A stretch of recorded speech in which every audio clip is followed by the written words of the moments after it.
Sekolah Olahraga Negeri Sriwijaya Palembang memastikan akan memberikan perlakuan yang sama kepada siswa atlet difabel, sama seperti dengan siswa atlet reguler pada umumnya. Setelah menerapkan metode pembelajaran yang sama, SONS Palembang juga meningkatkan fasilitas bagi para siswa atlet difabel ini.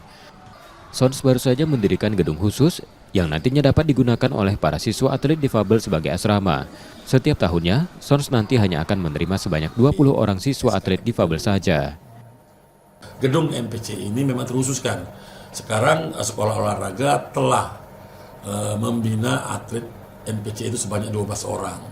Nah, perlu barangkali peningkatan lagi karena gedung yang sudah dibuat ini oleh pemerintah Provinsi Sumatera Selatan melalui Dinas Pendidikan Provinsi Selatan itu ada 10 kamar.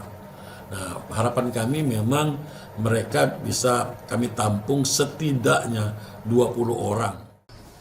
Tahun ini dari 20 orang kuota atlet yang tersedia, baru 12 orang siswa atlet difabel yang diterima di SONS Palembang. Nur Muhammad, Kompas TV, Palembang, Sumatera Selatan.